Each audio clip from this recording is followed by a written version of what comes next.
जय हिंद दोस्तों, welcome to army super classes. This is Aryan Shukla. दोस्तों, आज की क्लास में हम एसएससी जीडी 2023-24 के लिए मॉडल पेपर डिस्कस करेंगे। ये हमारी पहली क्लास होगी। आज की क्लास में जीके के क्वेश्चन होंगे। ये सभी टॉप के क्वेश्चन होंगे, इंपॉर्टेंट क्वेश्चन होंगे। ऐसे ही क्वेश्चन एसएससी जीडी की परीक्षा में पूछे जाते हैं। क्लास को आप लोग ध्यान से देखिएगा एंड क्लास के अंत में अपना स्कोर जरूर बताइए कि आपके कितने क्वेश्चन राइट निकले। सबसे पहले क्लास को लाइक करिए, शेयर करिए। चैनल पर नए हैं तो चैनल को सब्सक्राइब कीजिए, बेल आइकन को प्रेस कीजिए ताकि सभी नोटिफिकेशन आप तक पहुंच सकें। चलिए शुरू करते हैं आज की क्लास। क्वेश्चन नंबर फर्स्ट के लिए आंसर करिए। हिस्ट्री संबंधित क्वेश्चन है, इंपॉर्टेंट क्वेश्चन है। आपको बताना है शिवाजी के शासन में अमात्य किसको कहा जाता है। बताइएगा दोस्तों, जो शिवाजी का प्रशासन था या शासन था, इसमें अमात्य किसे कहा जाता था। ऑप्शन इस प्रकार है: A prime minister, B home minister, C वित्त मंत्री या डी विदेश मंत्री। क्वेश्चन नंबर फर्स्ट के लिए आंसर करिएगा, अच्छा क्वेश्चन है। आपको बताना है शिवाजी के शासन में अमात्य किसे कहा जाता था। बहुत अच्छे आंसर सभी लोग दीजिएगा, राइट या रॉन्ग आप लोग आंसर करते रहिए। Very good. आपको बताना है शिवाजी के शासन में अमात्य किसे कहा जाता था। बहुत अच्छे, गुड। देखिए इसका right answer option number C होगा। गुड, इसका राइट आंसर होगा दोस्तों ऑप्शन नंबर सी, वित्त मंत्री। Yes, option number C correct answer है दोस्तों। शिवाजी के शासन में अमात्य वित्त मंत्री को कहा जाता था। ऑप्शन नंबर सी आपका राइट आंसर होगा। अब आपसे परीक्षा में एक क्वेश्चन और पूछा जाता है, कई परीक्षाओं में यह क्वेश्चन पूछा गया है कि शिवाजी के शासन में प्रधानमंत्री को क्या कहा जाता था। तो आप लोग याद रखिएगा, पेशवा दोस्तों प्रधानमंत्री को कहा जाता था। यह भी क्वेश्चन इंपॉर्टेंट है, कई परीक्षाओं में यह प्रश्न इसी प्रकार से पूछा गया है। क्वेश्चन नंबर फर्स्ट का option number C correct answer होगा। शिवाजी के शासन में अमात्य वित्त मंत्री को कहा जाता था। जिसने भी क्वेश्चन नंबर फर्स्ट का ऑप्शन नंबर सी दिया है उनका सही उत्तर है। Very good. इसी प्रकार से आप लोग आंसर करिएगा। जो क्वेश्चन ना आए उसे कॉपी में नोट डाउन करते रहिए। आगे बढ़ते हैं, क्वेश्चन नंबर 2 के लिए आंसर करिएगा। अब आपको बताना है हाइडे स्पीड का युद्ध किसके बीच हुआ था। यह भी हिस्ट्री का क्वेश्चन है। आपको बताना है हाइडे स्पीड का युद्ध किसके बीच हुआ था। क्वेश्चन नंबर 2 के लिए आंसर करिएगा। ऑप्शन इस प्रकार है: अलेक्जेंडर और पोरस के बीच, ऑप्शन नंबर बी अशोक और पृथ्वीराज चौहान के बीच, ऑप्शन नंबर सी पोरस और अशोक के बीच, या डी अलेक्जेंडर और पृथ्वीराज चौहान के बीच। आपको बताना है हाइडे स्पीड का युद्ध किसके बीच हुआ था। क्वेश्चन नंबर 2 के लिए आंसर करिएगा। गुड, इसका right answer option number A होगा, अलेक्जेंडर और पोरस के बीच। Yes, option number A correct answer है दोस्तों। अलेक्जेंडर और पोरस के बीच हुआ था हाइडे स्पीड का युद्ध। तो क्वेश्चन नंबर 2 का option number A correct answer होगा। आगे बढ़ते हैं, अब क्वेश्चन नंबर 3 के लिए आंसर करिए। यह भी हिस्ट्री का क्वेश्चन है। आपको बताना है सिंधु घाटी सभ्यता की लिपि कौन सी थी। इंपॉर्टेंट क्वेश्चन है, आपसे परीक्षा में यह क्वेश्चन पूछा जा सकता है क्योंकि यह क्वेश्चन कई परीक्षाओं में इसी प्रकार से पूछा गया है। बताइएगा सिंधु घाटी सभ्यता की लिपि कौन सी थी। ऑप्शन इस प्रकार है: ए ब्राह्मी, बी तमिल, सी खरोष्ठी या डी अज्ञात। क्वेश्चन नंबर 3 के लिए आंसर करिए। आपको बताना है सिंधु घाटी सभ्यता की लिपि कौन थी। बहुत अच्छे, इसका right answer option number D होगा, अज्ञात। Yes, option number D correct answer है दोस्तों। सिंधु घाटी सभ्यता की जो लिपि थी वो अज्ञात है, इसे अभी तक पढ़ा नहीं जा सका है। चलिए क्वेश्चन नंबर 3 का option number D correct answer होगा। आगे बढ़ते हैं, क्वेश्चन नंबर 4 के लिए आंसर करिए। यह भी हिस्ट्री का क्वेश्चन है। ये सभी इंपॉर्टेंट क्वेश्चन है दोस्तों। क्लास को ध्यान से देखिएगा, जो एक्स्ट्रा फैक्ट बताए जाएं उसे भी ध्यान से सुनिए क्योंकि परीक्षाओं में उनसे भी प्रश्न बन सकते हैं। अभी क्वेश्चन नंबर 4 के लिए आंसर करिए। क्वेश्चन है दोस्तों, गुप्त काल के दौरान सोने के सिक्कों को किस नाम से जाना जाता था। बताइएगा, गुप्त काल के दौरान जो सोने के सिक्के थे इनको किस नाम से जाना जाता था। सभी लोग क्वेश्चन नंबर 4 के लिए आंसर करिएगा। बहुत अच्छे, आपको बताना है गुप्त काल के दौरान सोने के सिक्के को किस नाम से जाना जाता था। बहुत अच्छे दोस्तों, देखिएगा इसका right answer option number D होगा, दीनार। Yes, option number D correct answer है। दिनारस या दीनार एक ही बात है दोस्तों। तो गुप्त काल के दौरान जो सोने के सिक्के थे इनको दिनारस या दीनार के नाम से जाना जाता था। क्वेश्चन नंबर 4 का option number D correct answer होगा। आगे बढ़ते हैं। अब क्वेश्चन नंबर 5 के लिए आंसर करिए। आपको बताना है ऑस्कर पुरस्कार जीतने वाली पहली महिला कौन थी, बताइएगा। पहली भारतीय महिला बतानी है आपको ऑस्कर पुरस्कार जीतने वाली। जल्दी से क्वेश्चन नंबर 5 के लिए आंसर करिएगा। बताइए दोस्तों, ऑस्कर पुरस्कार जीतने वाली पहली भारतीय महिला कौन थी। क्वेश्चन नंबर 5 के लिए आंसर करिए। इंपॉर्टेंट क्वेश्चन ये भी है क्योंकि यहाँ पर आपसे पूछा गया है पहली भारतीय महिला जिसने ऑस्कर पुरस्कार जीता था। इसका right answer option number C होगा, Bhanu Athaiya. Yes, option number C correct answer है दोस्तों, भानु अथैया पहली भारतीय महिला है जिन्होंने ऑस्कर पुरस्कार जीता था। क्वेश्चन नंबर 5 का option number C correct answer होगा। वेरी गुड, आगे बढ़ते हैं। क्वेश्चन नंबर 6 के लिए आंसर करिए। अब आपको बताना है बाणभट्ट किस राजा के दरबारी विद्वान थे, बताइएगा दोस्तों। बाणभट्ट ये किस राजा के दरबार में थे या दरबारी विद्वान थे। क्वेश्चन नंबर 6 के लिए आंसर करिए। ए हर्षवर्धन, बी अकबर, सी चंद्रगुप्त द्वितीय या डी चंद्रगुप्त मौर्य। बहुत अच्छे आंसर सभी लोग दीजिएगा। इसका right answer option number A होगा, Harshvardhan. Yes, option number A correct answer है दोस्तों, बाणभट्ट हर्षवर्धन के दरबारी विद्वान थे, तो option number A correct answer होगा। जिसने भी क्वेश्चन नंबर 6 का ऑप्शन नंबर ए दिया है उनका सही उत्तर है। वेरी गुड, आगे बढ़ते हैं। क्वेश्चन नंबर 7 के लिए आंसर करिए। अब आपको बताना है विश्व जनसंख्या दिवस कब मनाया जाता है, बताइएगा दोस्तों। विश्व जनसंख्या दिवस कब मनाया जाता है। क्वेश्चन नंबर 7 के लिए आंसर करिएगा। जिसने भी क्लास को लाइक नहीं किया लाइक करिए, शेयर कीजिए। चैनल पर नए हैं तो चैनल को सब्सक्राइब कीजिएगा, बेल आइकन को प्रेस कीजिए ताकि सभी नोटिफिकेशन आप तक पहुंच सकें। डेली क्लासेस होती हैं इसी चैनल पर स्पेशल आपकी परीक्षा के लिए, तो डेली सभी लोग सभी क्लासेस को ज्वाइन कीजिएगा। अभी क्वेश्चन नंबर 7 के लिए आंसर करिए। आपको बताना है विश्व जनसंख्या दिवस कब मनाया जाता है। अच्छा क्वेश्चन है, दिवस से संबंधित प्रश्न है। इसका right answer option number A होगा, 11 जुलाई। Yes, option number A correct answer है। प्रतिवर्ष 11 जुलाई को विश्व जनसंख्या दिवस मनाया जाता है, तो option number A correct answer होगा। गुड, क्वेश्चन नंबर 8 के लिए आंसर करिए। अब आपको बताना है कुतुबुद्दीन ऐबक किस वंश का शासक था, बताइएगा दोस्तों। जो कुतुबुद्दीन ऐबक था ये किस वंश का शासक था। ए गुलाम वंश, बी खिलजी वंश, सी तुगलक वंश या डी लोधी वंश। यह भी हिस्ट्री का क्वेश्चन है। आपको बताना है कुतुबुद्दीन ऐबक किस वंश का शासक था। सभी लोग जल्दी से क्वेश्चन नंबर 8 के लिए आंसर करिएगा। आपको बताना है कुतुबुद्दीन ऐबक किस वंश का शासक था। ऑप्शन पढ़ लीजिए, उसके बाद ही आंसर दीजिए, तुक्का मत लगाइए।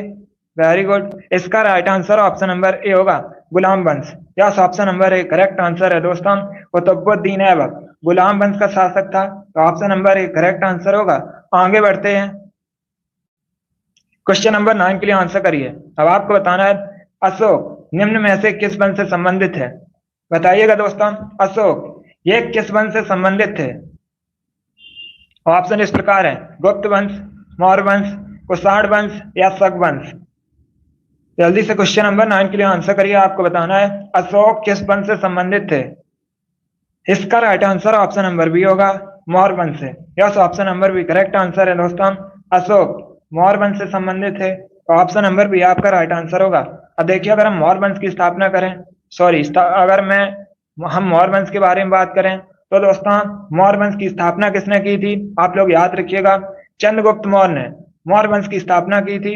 अब आपसे परीक्षा में एक क्वेश्चन पूछा जा सकता है कि चंद्रगुप्त मौर्य ने मौर्य वंश की स्थापना की थी, इनके गुरु कौन थे। तो आप लोग याद रखिएगा, चाणक्य। दोस्तों चंद्रगुप्त मौर्य के गुरु थे चाणक्य को आप लोग याद रखिएगा दोस्तों, कौटिल्य के नाम से भी जाना जाता है। एक क्वेश्चन और परीक्षा में पूछ लेते हैं कि अर्थशास्त्र नामक ग्रंथ की रचना किसने की थी। तो आप लोग याद रखिएगा, चाणक्य ने की थी।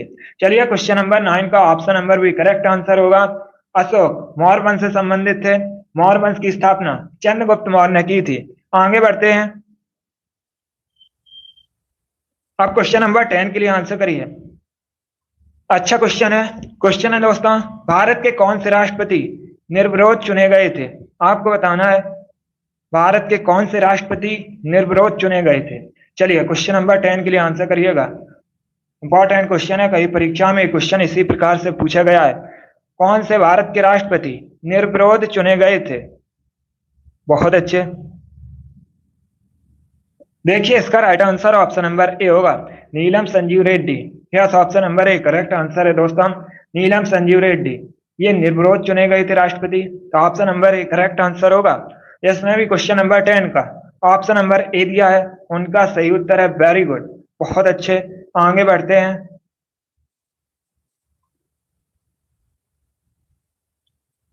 अब क्वेश्चन नंबर 11 के लिए आंसर करिएगा। क्वेश्चन है दोस्तों, सरदार वल्लभ भाई पटेल ने निम्न में से किसका नेतृत्व किया था? ये चार आपको ऑप्शन दिए गए हैं। ऑप्शन इस प्रकार हैं, फूदान आंदोलन, रॉलेट सत्याग्रह, बारडोली सत्याग्रह या स्वदेशी आंदोलन। अब बताइएगा इसमें से किसका नेतृत्व सरदार वल्लभ भाई पटेल ने किया था? क्वेश्चन नंबर 11 के लिए आंसर करिएगा। क्वेश्चन है दोस्तों, सरदार वल्लभ भाई पटेल ने किसका नेतृत्व किया था? गुड, इसका right answer option number C होगा, बारडोली सत्याग्रह का। Yes, option number C correct answer है दोस्तों, बारडोली सत्याग्रह का नेतृत्व किसने किया था? सरदार वल्लभ भाई पटेल ने। तो ऑप्शन नंबर सी आपका राइट आंसर होगा। अब आपसे परीक्षा में एक क्वेश्चन और पूछा जा सकता है कि जो बारडोली सत्याग्रह है ये कब हुआ था? तो ये हुआ था दोस्तों 1928 में। सन आप लोग याद रखिए, परीक्षा में पूछ सकते हैं आपसे। चलिए क्वेश्चन नंबर 11 का option number C correct answer होगा, बारडोली सत्याग्रह का नेतृत्व सरदार वल्लभ भाई पटेल ने किया था। आगे बढ़ते हैं। अब क्वेश्चन नंबर 12 के लिए आंसर करिए। आपको बताना है अंतरराष्ट्रीय युवा दिवस कब मनाया जाता है?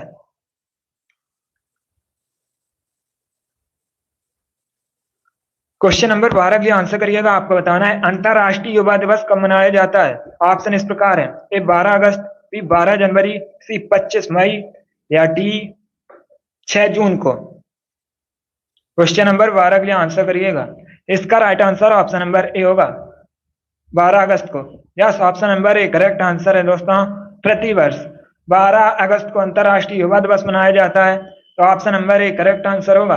अब आपसे परीक्षा में एक क्वेश्चन पूछा जा सकता है कि भारत में राष्ट्रीय युवा दिवस कब मनाया जाता है? तो आप लोग याद रखिएगा 12 जनवरी को दोस्तों प्रतिवर्ष भारत में राष्ट्रीय युवा दिवस मनाया जाता है। अब आपसे एक क्वेश्चन और परीक्षा में पूछा जा सकता है कि जो भारत में 12 जनवरी को राष्ट्रीय युवा दिवस मनाया जाता है ये किसकी जयंती पर मनाया जाता है? तो आप लोग याद रखिएगा स्वामी विवेकानंद की जयंती पर प्रतिवर्ष 12 जनवरी को भारत में राष्ट्रीय युवा दिवस मनाया जाता है। क्वेश्चन नंबर 12 का option number A correct answer होगा, अंतरराष्ट्रीय युवा दिवस 12 अगस्त को मनाया जाता है। दोनों अलग अलग क्वेश्चन है, दोनों क्वेश्चन इंपॉर्टेंट हैं, दोनों से आपके परीक्षाओं में क्वेश्चन पूछे जा सकते हैं। आगे बढ़ते हैं। क्वेश्चन नंबर 13 के लिए आंसर करिए। अब आपको बताना है दाचीगाम वन्य जीव अभ्यारण्य ये कहां पर स्थित है? बताइएगा क्वेश्चन नंबर 13 का आंसर। आपको बताना है दाचीगाम वन्य जीव अभ्यारण्य कहां पर स्थित है? ए पश्चिम बंगाल, बी मध्य प्रदेश, सी छत्तीसगढ़ या D Jammu Kashmir. Question number 13 के लिए सभी लोग जल्दी से आंसर करिएगा। बहुत अच्छे, गुड। इसका right answer option number D होगा, Jammu Kashmir. Yes, option number D correct answer है दोस्तों, दाचीगाम वन्य जीव अभ्यारण्य जम्मू कश्मीर में स्थित है, तो ऑप्शन नंबर डी आपका राइट आंसर होगा। अब क्वेश्चन नंबर 14 के लिए आंसर करिए। क्वेश्चन है दोस्तों, जब भारतीय संविधान बना था उस समय अनुच्छेद कितने थे? बताइएगा, जब भारतीय संविधान बना था उस समय आर्टिकल्स की संख्या कितनी थी? सभी लोग क्वेश्चन नंबर 14 के लिए आंसर करिए। पॉलिटी संबंधित क्वेश्चन है, अच्छा क्वेश्चन है, ऐसे प्रश्न परीक्षा में पूछ लेते हैं। आपको बताना है जब भारतीय संविधान बना था उस समय अनुच्छेद कितने थे? इसका right answer option number A होगा, 395। Yes, option number A correct answer है दोस्तों, जब भारतीय संविधान बना था उस समय अनुच्छेद 395 थे। आगे बढ़ते हैं। क्वेश्चन नंबर 15 के लिए आंसर करिएगा। क्वेश्चन है दोस्तों, मसूड़े में खून आना किस विटामिन की कमी से होता है? जो मसूड़े में खून आता है ये किस विटामिन की कमी से आता है? बताइएगा, vitamin A, vitamin C, vitamin D या none of these. Question number 15 के लिए आंसर करिएगा। आपको बताना है मसूड़े में खून आता है जो ये किस विटामिन की कमी से आता है? इसका right answer option number B होगा vitamin C. Yes, option number B correct answer है दोस्तों। विटामिन सी की कमी से मसूड़े में खून आता है, तो ऑप्शन नंबर बी आपका राइट आंसर होगा। अब आपसे परीक्षा में ये क्वेश्चन और पूछ सकते हैं कि विटामिन सी इसका केमिकल नेम क्या होता है, तो आप लोग याद रखिएगा एस्कॉर्बिक एसिड दोस्तों विटामिन सी का रासायनिक नाम है, केमिकल नेम है। जो विटामिन सी है ये मुख्यतः खट्टे फलों में पाया जाता है। आप लोग याद रखिएगा विटामिन सी मुख्यतः खट्टे फलों में पाया जाता है। विटामिन सी की कमी से मसूड़े में खून आता है। और विटामिन सी का जो केमिकल नेम है, रासायनिक नाम है, आपसे परीक्षा में पूछा जा सकता है, आप लोग याद रखिएगा एस्कॉर्बिक एसिड। चलिए क्वेश्चन नंबर 15 का ऑप्शन नंबर भी करेक्ट आंसर होगा ए अंजलि अभिषेक, इन्होंने राइट आंसर दिया। वेरी गुड, आगे बढ़ते हैं। आप क्वेश्चन नंबर 16 के लिए आंसर करिएगा। क्वेश्चन है दोस्तों, निम्न में से सबसे अधिक आयरन किस में पाया जाता है। ये चार ऑप्शन दिए गए हैं। ऑप्शन इस प्रकार है, केला, हरी सब्जियों में, दूध में, या डी सेव में। बताइएगा इनमें से सबसे अधिक जो आयरन है किस में पाया जाता है। जल्दी से आंसर करिए क्वेश्चन नंबर 16 के लिए। इसका right answer option number B होगा हरी सब्जियों में। Yes, option number B correct answer है दोस्तों। हरी सब्जियों में आयरन सबसे अधिक पाया जाता है इनमें से, तो ऑप्शन नंबर बी आपका राइट आंसर होगा। आगे बढ़ते हैं। अब क्वेश्चन नंबर 17 के लिए आंसर करिएगा। आपको बताना है आयरलैंड की कैपिटल क्या है, आयरलैंड की राजधानी का नाम क्या है। जल्दी से आंसर करिए क्वेश्चन नंबर 17 के लिए। अच्छा क्वेश्चन है। देखिए दोस्तों, जकार्ता इंडोनेशिया की राजधानी है, रोम इटली की राजधानी है, डबलिन आयरलैंड की राजधानी है, तो ऑप्शन नंबर डी आपका राइट आंसर होगा। गुड, आगे बढ़ते हैं। क्वेश्चन नंबर 18 के लिए आंसर करिए। अब आपको बताना है तुंगभद्रा परियोजना किस नदी पर है। जल्दी से आंसर करिए क्वेश्चन नंबर 18 के लिए। देखिए इसका right answer option number B होगा तुंगभद्रा नदी पर, तो option number B correct answer होगा। आगे बढ़ते हैं। अब क्वेश्चन नंबर 19 के लिए आंसर करिएगा। क्वेश्चन है दोस्तों हिस्ट्री संबंधित।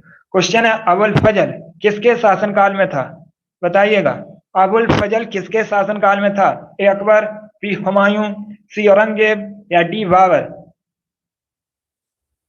क्वेश्चन नंबर 19 के लिए आंसर करिए। आपको बताना है अबुल फजल किसके शासनकाल में था। इसका right answer option number A होगा Akbar. Yes, option number A correct answer है दोस्तों।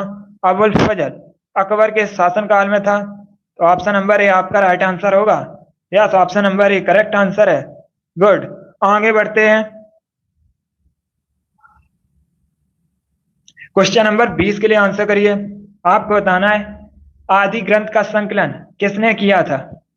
बताइएगा दोस्तों आदि ग्रंथ का जो संकलन है ये किसने किया था।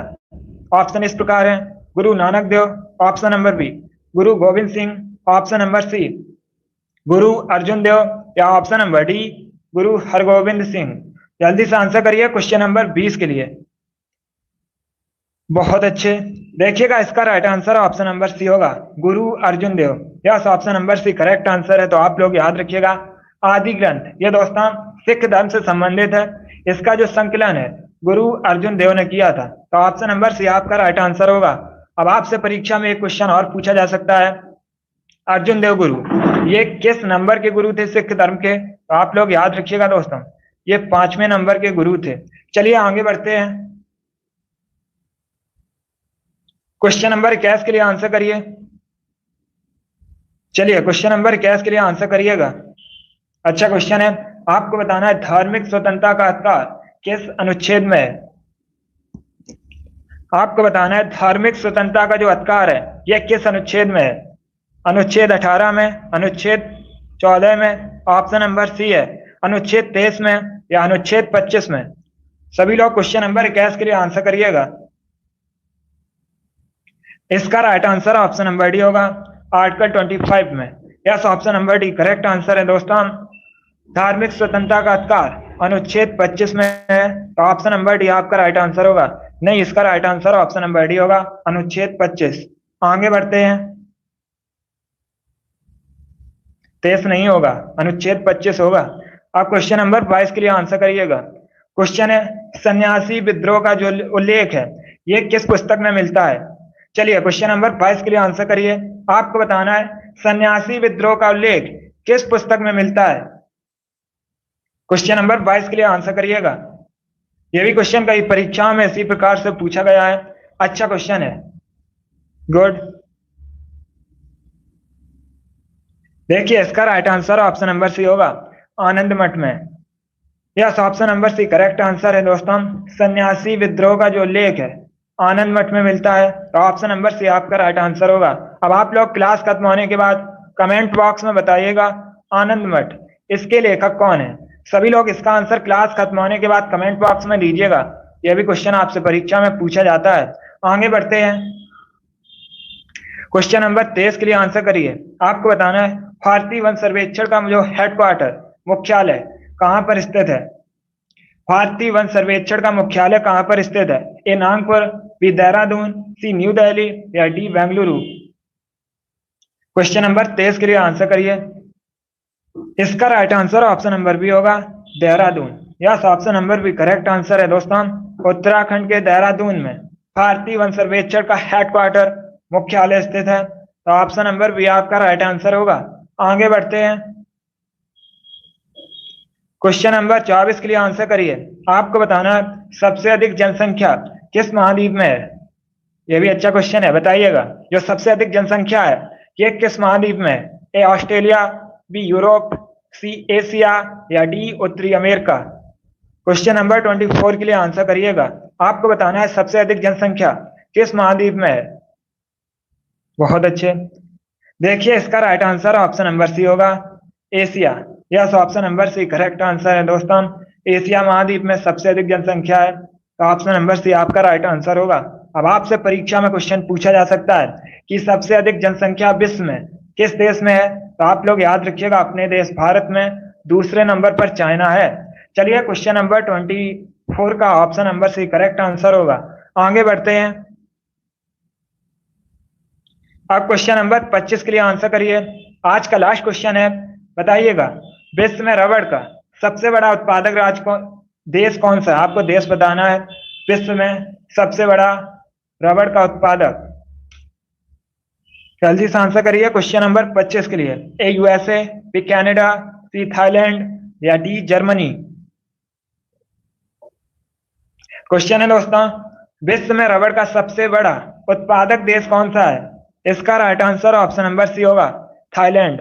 Yes, option number C correct answer है। थाईलैंड विश्व में रबड़ का सबसे बड़ा उत्पादक देश है, तो ऑप्शन नंबर सी आपका राइट आंसर होगा। जिसने भी क्वेश्चन नंबर 25 का ऑप्शन नंबर सी दिया है उनका सही उत्तर है वेरी गुड, बहुत अच्छे दोस्तों। चलिए दोस्तों आज की क्लास में हमने जीके के 25 क्वेश्चन डिस्कस किए with extra fact. I hope आप सभी को ये क्वेश्चन समझ आए होंगे। सो क्लास को लाइक करिए, शेयर करिए। चैनल पर नए हैं तो चैनल को सब्सक्राइब कीजिएगा, वाल आइकन को प्रेस कीजिए ताकि सभी नोटिफिकेशन आप तक पहुंच सकें। डेली आपकी क्लासेस होती हैं स्पेशल आपकी परीक्षा के लिए, तो डेली सभी लोग सभी क्लासेस को ज्वाइन कीजिएगा। अपना स्कोर कमेंट बॉक्स में जरूर बताइए कि आपके 25 में से कितने क्वेश्चन राइट निकले। चलिए इसी के साथ मैं आपको मिलूंगा अगली क्लास में। Thank you guys, thank you for watching.